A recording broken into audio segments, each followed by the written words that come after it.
there, welcome back. So do you remember Necco wafers? I bet you do.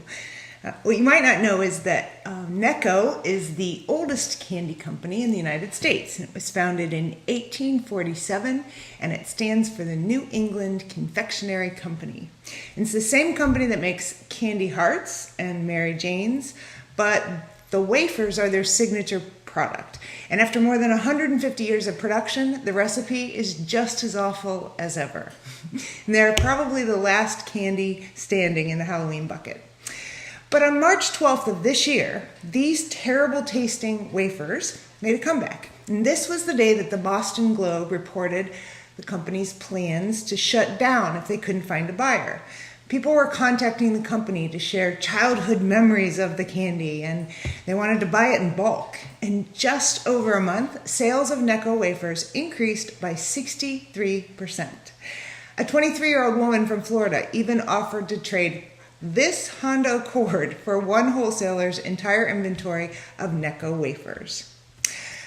So how is it that so many people would be this excited about a candy that tastes like drywall? Well, this was a clear case of nostalgia-induced panic buying. Nostalgia can literally take negative feelings and turn them into positive ones. And this is why nostalgia is such a powerful marketing tool. If you make people feel nostalgic, your brand experience makes them feel good by association. Some brands like Apple and Coca-Cola have been wickedly successful with this. So why feelings of nostalgia have such a strong impact on us? Well, science tells us that nostalgia does more than just take us on a pleasant trip down memory lane. Research shows that nostalgia promotes a host of positive mental states and behaviors, such as improved mood, increased social connectedness, and a more optimistic outlook on life. It counteracts feelings of loneliness and anxiety, and people are more generous to strangers and more tolerant of outsiders after nostalgic experiences.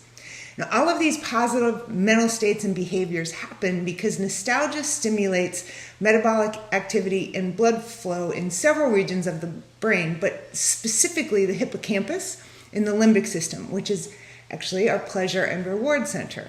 But here's the caveat.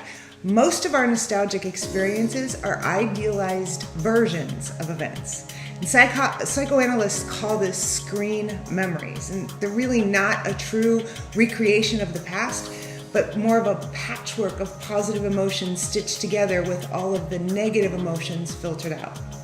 So, go ahead, get nostalgic. There are a lot of reasons why you'll feel better, but before you get too caught up in how much better it was back then, just remember that you may be reliving memories that never actually happened.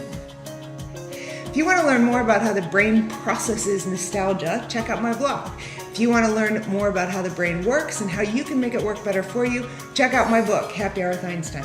And if you enjoyed this Neuro Nugget, share it with someone in your corner of the world, because life is always better when you share the good stuff.